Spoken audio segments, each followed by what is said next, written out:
எல்லோருக்கும் வணக்கம். இப்போ இந்த வீடியோவில் நம்ம எதை பற்றி பார்க்க போகிறோம்னா, ஆல்ரெடி நான் வந்து பார்த்திங்கன்னா பேக்ரவுண்ட் டிப்ஸை பற்றி நான் சொல்லியிருப்பேன். ஓகே, ஒரு பொலிட்டிக்கல் பேக்ரவுண்ட் அது எப்படி வைக்கணும், ஈஸியான ஒரு வழியில் எப்படி வைக்கணும்னு உங்களுக்கு சொல்லியிருப்பேன். இப்போ அந்த மாதிரி இப்போ ஒரு கல்யாண பேனர் வந்துச்சுன்னா ஓகேங்களா, சடனாக எனக்கு வந்து ஒரு நல்ல அட்ராக்டிவான பேக்ரவுண்ட் எப்படி வைக்கணும், ஒரு கலர்ஃபுல்லான லுக்கை கொடுக்கணும், அதே சமயம் பார்க்கறதுக்கு இன்னும் கொஞ்சம் நல்லா மாடலாக ட்ரெண்டிங்காக இருக்கணும் அப்படின்னு நீங்கள் நினச்சிங்கன்னா அதுக்கு எந்த மாதிரி பேக்ரவுண்ட் கொடுக்கணுன்றது இந்த வீடியோவில் பார்க்கலாம். ஓகேங்களா, முதல்ல ஒரு கல்யாணம் பண்ணத்தோடனே நமக்கு வந்து பிளெயினாக இருக்கும்போது எந்த ஒரு ஐடியாவும் வராது. ஸோ அதுக்கு முதல்ல என்ன பண்ணிக்கணும், நம்ம வந்து இந்த பொண்ணு மாப்பிள்ளையோட ஃபோட்டோவை கட் பண்ணி ஒரு பொசிஷனில் வச்சுருக்கணும். ஒன்று ரைட்டில் வைக்கணும், இல்லை லெஃப்ட்டில் வைக்கணும். ஓகேங்களா, எதில் வேணாலும் வச்சுக்கலாம். அது ஒரு பொசிஷனில் நம்ம வச்சதுக்கப்புறம் முதல்ல நீங்கள் என்ன விஷயம் பண்ணிங்கன்னா, கிரேடியன்ட் டூல், அதாவது நியூ லேயர் க்ரியேட் பண்ணிவிட்டு Ctrl+Shift N கொடுத்தீங்கன்னா நியூ லேயர் க்ரியேட் ஆகும். அதுக்கப்புறம் கிரேடியன்ட் டூல் ஓப்பன் பண்ணிவிட்டு, அதாவது G டூல், இந்த டூல் இருக்குது பார்த்தீங்களா, இந்த டூலை ஓப்பன் பண்ணிவிட்டு முதல்ல என்ன பண்ணுங்கள், லைட் கிரே, ஓகேங்களா, ரொம்ப லைட் கிரேவாக இருக்கிறத ரைட் டு லெஃப்ட்டும் and right to left to right அந்த கார்னர் மேலே க்ராஸாக எடுத்து விடுங்க. அதுக்கப்புறம் திருப்பியும் கொஞ்சம் டார்க்காக இருக்க கிரே அதே மாதிரி கொஞ்சம் கம்மியாக, ஓகேங்களா. அதுக்கப்புறம் இன்னும் கொஞ்சம் டார்க்காக இருக்க கிரே, ஃபுல் பிளாக் போக தேவையில்ல, கிரேவே இருந்தால் போதும். ஓகேங்களா, இப்போ கொடுத்துட்டிங்களா. அண்டு இதுக்கப்புறம் என்ன பண்ணணுன்னா, பொண்ணு மாப்பிள்ளை ஃபோட்டோ கொஞ்சம் ஹைலைட்டாக பண்ணிக்கோங்க. அது நம்ம தேவையில்லை, பேக்ரவுண்ட் தான் பார்க்குறோம். ஸோ பேக்ரவுண்டை பற்றி சொல்லிடலாம். அதுக்கப்புறம் பண்ணுறோம், திருப்பி Ctrl+Shift N கொடுத்து, ஓகேங்களா, ப்ரஷ் டூல் ப்ரஷ்ஷோட செட்டிங்ஸ் பார்த்தீங்கன்னா ஃபெதர், அதாவது ஹார்ட்னஸ் கம்மியாக இருக்கட்டும், ஸ்பேஸிங் அதே மாதிரி டிஃபால்ட்டான ப்ரஷ் டூல் எதுவோ அதை கொடுத்துருங்க. அண்டு சியான், அதாவது லைட் ப்ளூ கலர் நான் ஃபஸ்ட்டு சூஸ் பண்ணுறேன்.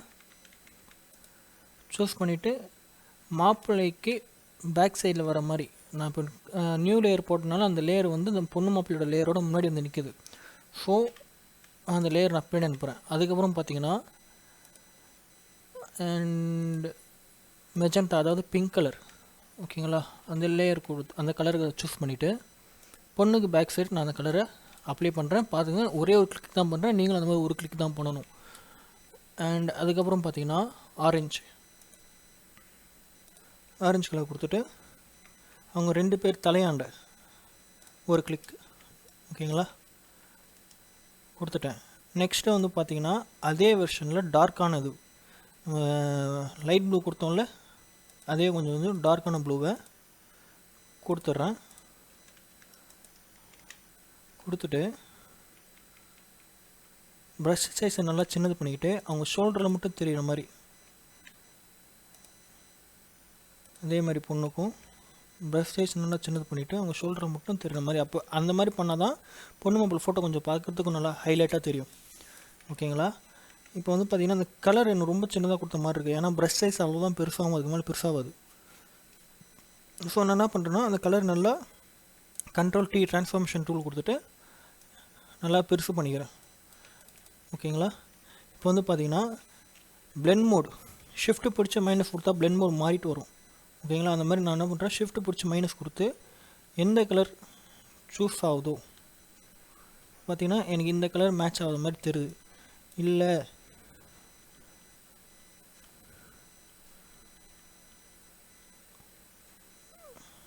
ஓகேங்களா, இந்த லீனியர் பர்ன் இந்த கலர் எனக்கு சூஸ் ஆகிற மாதிரி தெரியுது. நான் ஒப்பாசிட்டி பார்த்து இன்னும் கொஞ்சம்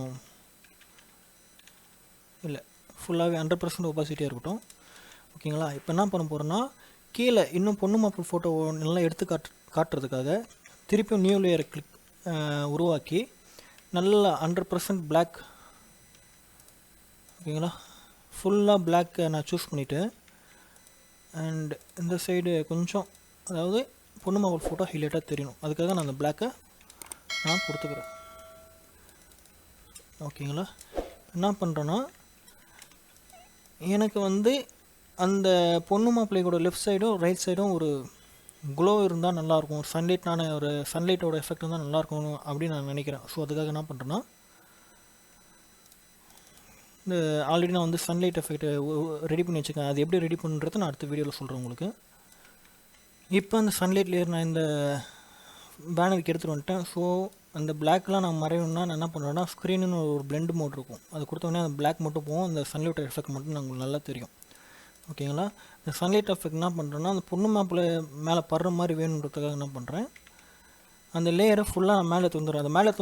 அது மேலே எடுத்துகிட்டு வந்தவொடனே என்னாச்சுன்னா, அந்த பொண்ணும்போட மூஞ்சி பாதி மறைஞ்ச மாதிரி தெரியும். ஸோ அந்த எஃபெக்டை சின்னது பண்ணி நான் சன்லைட்டை நான் என்ன பண்ணிடுறேன்னா, கொஞ்சம் லைட்டாக சின்னது பண்ணிக்கிறேன். அதே சன்லைட்டை ஆல்ட்டு பிடிச்சி காப்பி பண்ணி மாப்பிள்ளைக்கும் பின்னாடி எந்த இடத்துல செட் ஆகிற மாதிரி இருக்கோ அந்த இடத்துல நான் ஷோல்டராண்டே வச்சிடுறேன். பொண்ணுக்கு கொஞ்சம் கீழே கூட வச்சிடலாம், இல்லை பொண்ணுக்கு பக்கத்தில் இருக்கிறது கூட எடுத்துடலாம், தேவையில்லை. ஓகேங்களா? நெக்ஸ்ட் என்ன பண்ண போகிறேன்னா, அவங்க பின்னாடி வந்து பார்த்தீங்கன்னா ஒரு டெக்ஸ்ட் மாதிரி எஃபெக்ட் இருந்தால் கொடுத்தா நல்லாயிருக்கும். அதுக்காக என்ன பண்ணுறேன்னா, இம்பேக்ட் ஃபாண்ட் தான் இருக்கிறதுலே போல்டான ஃபாண்ட். அந்த ஃபாண்ட் நான் வந்து வெட்டிங்கிறத டைப் பண்ணிக்கிறேன். டைப் பண்ணிவிட்டு கேப்ஸ் லாக் ஆன் பண்ணிக்கிறேன். கேப்ஸ் லாக் ஆன் பண்ணிட்டுருக்கப்புறம் அதுக்கு நான் வந்து ஃபுல்லாக ஒயிட் வச்சுக்கிறேன். ஏன்னா பேக்ரவுண்ட் வந்து அந்த பிளாக் ரிலேட்டடாக இருக்கிறதுனால அந்த ஃபாண்ட்டை ஒயிட் வச்சுக்கிட்டு, இந்த ஃபாண்ட்டை நான் பொண்ணு மாப்பிள்ளைக்கு பக்கத்தில் எடுத்துகிட்டு வந்து பொண்ணு மாப்பிள்ளை இருக்கிற லேயருக்கு பின்னாடி அனுப்பி விட்டுறேன். ஓகேங்களா? அனுப்பி விட்டுட்டு அதுக்கு ஒரு பிளெண்ட் மோடு, எந்த பிளெண்ட் மோட் பார்க்கறதுக்கு பின்னாடி கலரை நல்லா எடுத்து காட்டுதோ, அதே சமயம் லைட் ஆகுதோ, அந்த பிளெண்ட் மோட் சூஸ் பண்ணிக்கிறேன். ஓவர்லேன்ற ஒரு பிளெண்ட் மோட் தான் எனக்கு ஓகேன்னு தோணுது. ஓவர்லே பிளெண்ட் மோடில் வச்சதுக்கப்புறம் என்ன பண்ணுறேன்னா, நான் வந்து அந்த வெட்டிங்கிற லெட்டரோட ஒப்பாசிட்டியை கம்மி பண்ணிக்கிறேன். ஏன்னா அது ஹைலைட்டாக நமக்கு தெரியணும்னு அவசியம் இல்லை, பொண்ணு மாப்பிள்ளை ஃபோட்டோ தான் நமக்கு ஹைலைட்டாக தெரியணும். ஓகேங்களா? இதுக்கப்புறம் என்ன பண்ணுறேன்னா, நான் வந்து ஆல்ரெடி பொண்ணு மாப்பிள்ளையோட பேர்லாம் டைப் பண்ணி வச்சுட்டேன். ஏன்னா இப்போ உட்காந்து டைப் பண்ணால் அது உங்களுக்கு ரொம்ப டைம் எடுத்துக்கும், வீடியோவோட டைம் ரொம்ப டியூரேஷன் அதிகமாக வந்துடுது. ஒரே காரணத்துக்கு நான் ஆல்ரெடி ப்ரிப்பேர் பண்ணி வச்சுட்டேன். இப்போ வந்து பார்த்திங்கன்னா பொண்ணு மாப்பிள்ளையை அந்த பொசிஷனுக்கு ஏற்ற மாதிரி வச்சுட்டேன் நான். ஓகேங்களா? இப்போ அதுக்கேற்ற மாதிரி நம்ம கலரும் கொடுத்துப்போம்.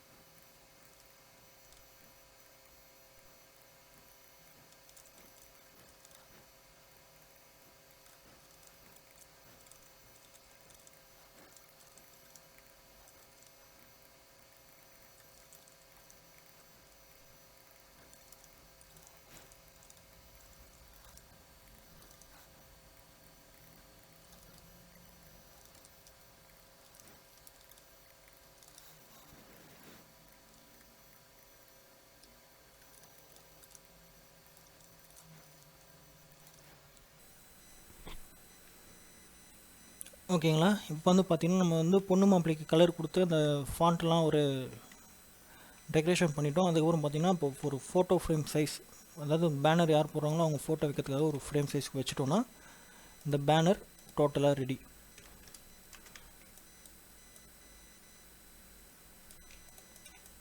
ஓகேங்களா? இப்போ இந்த வீடியோவில் உங்களுக்கு என்னாச்சும் ஒரு குறை கண்டுபிடிச்சாலோ நீங்கள் அது கமெண்ட்டில் சொல்லுங்கள். இல்லை உங்களுக்கு பெட்டர் தென் வேறு என்னாச்சும் ஒரு ஐடியா தெரிஞ்சாலும் அது நீங்கள் சொல்லுங்கள், நான் அடுத்த வீடியோவில் சொல்கிறேன். இல்லை உங்களுக்கு எதனாச்சும் ஒரு டவுட் இருந்தால் அதையும் சொல்லுங்கள், நான் உங்களுக்கு அடுத்த வீடியோவில் சொல்கிறேன். மறக்காமல் சப்ஸ்கிரைப் பண்ணிக்கோங்க. ஓகேங்களா? ரொம்ப தேங்க்ஸ் இந்த வீடியோ இது வரைக்கும் பார்த்ததுக்கு.